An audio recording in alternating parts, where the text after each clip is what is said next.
আসসালামু আলাইকুম রহমতুল্লাহ। প্রিয় দর্শক, জামাত ইসলামের একজন এমপি প্রার্থীর বিরুদ্ধে একটি অভিযোগ। সেই অভিযোগটি হচ্ছে যে সাবেক রাষ্ট্রপতি আব্দুল হামিদকে বাংলাদেশ থেকে নাকি বিদেশে পালিয়ে যেতে সহযোগিতা করেছে এই জামাতের এই নেতা। জামাতের এই নেতার নাম হচ্ছে ডক্টর কর্নেল অবসরপ্রাপ্ত জিহাদ খান, এফসিপিএস কার্ডিওলজি এমডি, সাবেক ইন্টারন্যাশনাল কার্ডিওলিস্ট, বাংলাদেশ সেনাবাহিনী ও ইবনে সিনা হসপিটাল। প্রিয় দর্শক, এই জিহাদ খান তিনি কিন্তু বাংলা জামাত ইসলামের একটি আসনের এমপি প্রার্থী। এখন তার বিরুদ্ধে কেন এই অভিযোগ? কারণ তিনি হচ্ছেন এই সাবেক স্বৈরাচারের দোসর, সাবেক এই রাষ্ট্রপতি আব্দুল হামিদ খানের শ্যালক, মানে শালা হয়। এই শালা হওয়ার কারণে যেহেতু সে জামাত নেতা, তার অনেক পাওয়ার আছে, অনেকেই ভাবতেছে, এবং যারা এই অভিযোগটি উঠিয়েছে তারা জামাতকে পছন্দ করে না, জামাতকে কীভাবে ঘায়েল করা যায়, এই জন্যই তারা এই অভিযোগটি উঠিয়েছে। যেহেতু জামাতের এই নেতা এবং সে একজন এমপি প্রার্থী, সে যেহেতু রাষ্ট্রপতির শ্যালক হয়, অর্থাৎ সে সহযোগিতা করেছে, এরকম একটা ব্লেম দিয়ে অভিযোগ করে জামাতকে ঘায়েল করার একটা প্রচেষ্টা। দর্শক, এই অভিযোগের প্রেক্ষিতে জিহাদ খান কী বক্তব্য দিয়েছেন তার বক্তব্যটি আপনাদেরকে পড়ে শোনাচ্ছি। বক্তব্যটি হচ্ছে সাম্প্রতিক মিথ্যা ও উদ্দেশ্য প্রণোদিত বিশেষ প্রতিবেদন সম্পর্কে আমার বক্তব্য। আমি চরম ক্ষোভ ও বিস্ময়ের সঙ্গে লক্ষ্য করেছি নাজমুস সাকিব নামের এক ব্যক্তিসহ বিভিন্ন ফেসবুক আইডি ও পেজ থেকে আমার বিরুদ্ধে সম্পূর্ণ মন গড়া বিভ্রান্তিকর এবং রাজনৈতিক উদ্দেশ্য প্রণোদিত অপপ্রচার চালাচ্ছে। নাজমুস সাকিব নাগরিক টিভি, বিদেশে নাগরিক টিভি, যে আপনারা জানেন, সেই নাজমুস সাকিব সেই ধরনের মন্তব্য করেছে। আরও কিছু পেজ এই ধরনের মিথ্যা বানোয়ার ভিত্তিহীন মন্তব্য করে জামাত শিবিরকে কালার করার প্রচেষ্টা চালাচ্ছে। প্রিয় দর্শক, তো সেই অভিযোগের প্রেক্ষিতেই জিহাদ খানের এই বক্তব্য। তিনি বলেছেন যে কল্পনা ভিত্তিক দাবি করা হচ্ছে আমি নাকি রাষ্ট্রপতি মোহাম্মদ আব্দুল হামিদের বিদেশ গমনের অনুমতির জন্য রাষ্ট্রের প্রধান উপদেষ্টা ডক্টর মোহাম্মদ ইউনূসের কাছে ধর্ণা দিয়েছি এবং একটি সেফ এক্সিট প্ল্যানের মূল পরিকল্পনাকারী। এই বিষয়ে আমি স্পষ্ট করে জানাচ্ছি। 1 নম্বর পয়েন্টে তিনি বলেছেন, আমি চ্যালেঞ্জ করে বলেছি আমার জীবনে কখনো আমি ডক্টর ইউনূসের সঙ্গে সাক্ষাৎ করিনি বা তার সাথে কোনোদিন কথাও হয়নি। তার সঙ্গে আমার কোনো পরিচয়, যোগাযোগ বা রাজনৈতিক সম্পর্ক নাই। 2 নম্বর, আমি কারো বিদেশ গমনের সুপারিশ করিনি, করতেও পারি না। আমি রাষ্ট্রের কোনো দায়িত্বে নেই, রাজনৈতিক প্রশাসনের সঙ্গেও জড়িত নই। আমার পেশা চিকিৎসা, আর পরিচয় একজন নাগরিক ও চিকিৎসক মাত্র। ইমিগ্রেশন পুলিশের কোনো কর্মকর্তা, বিশেষ করে ডিআইজি মোয়াজ্জেম হোসেনের সঙ্গে আমার কোনো প্রকার যোগাযোগ নেই এবং তার কোনো কর্মকাণ্ডের সঙ্গে আমি যুক্ত নই।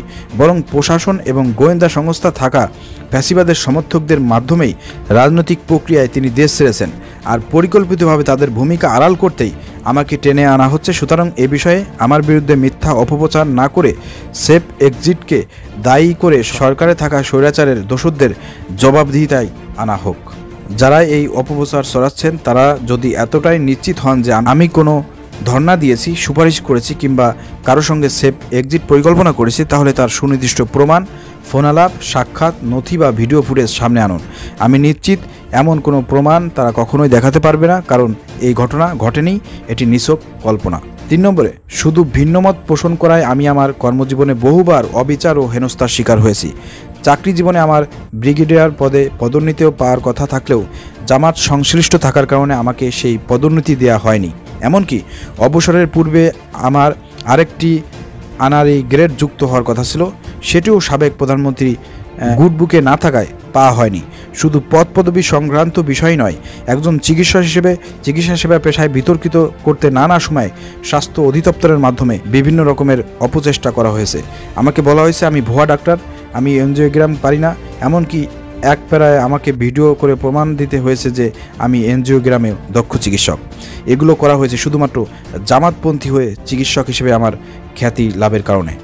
4 নম্বর, 2024 সালের জুলাইয়ের রাজনৈতিক সংকটকালে যখন ধানমন্ডি 27-এ রক্তক্ষয়ী সংঘর্ষ হয়, তখন ইবনে সিনা হাসপাতালের জরুরি বিভাগে আমি পেশাদারিত্বের সর্বোচ্চ ব্যবহার করে আহতদের চিকিৎসা দিয়ে আসছি। অনেকেই গোপনে আশ্রয় দিয়েছি যাতে তারা সুরক্ষা এবং চিকিৎসা পায়। এর ফলে আমি নিজেও সরকারের বিভিন্ন গোয়েন্দা সংস্থার হয়রানির, নজরদারি এবং সরাসরি হুমকের মুখে পড়েছিলাম। 5 নম্বর, আমি হঠাৎ করে জামাতে ইসলামে আসা লোক নই। 1988 সালে আমি যখন ইন্টার্ন চিকিৎসক ছিলাম তখন আমি জামাতের রোকন হই। এরপর সেনাবাহিনীতে থাকাকালীন সময়ে চাকরিবিধি অনুযায়ী সংগঠনের কাছ থেকে বিরত থাকলেও অবসর নেওয়ার পরে 2014 সালে আবারও পুরোদম কাজ শুরু করি। পারিবারিকভাবে আব্দুল হামিদ আমাদের আত্মীয় হলেও আমার পরিবার এবং আত্মীয় স্বজনদের মধ্যে অধিকাংশই জামাত সমর্থক।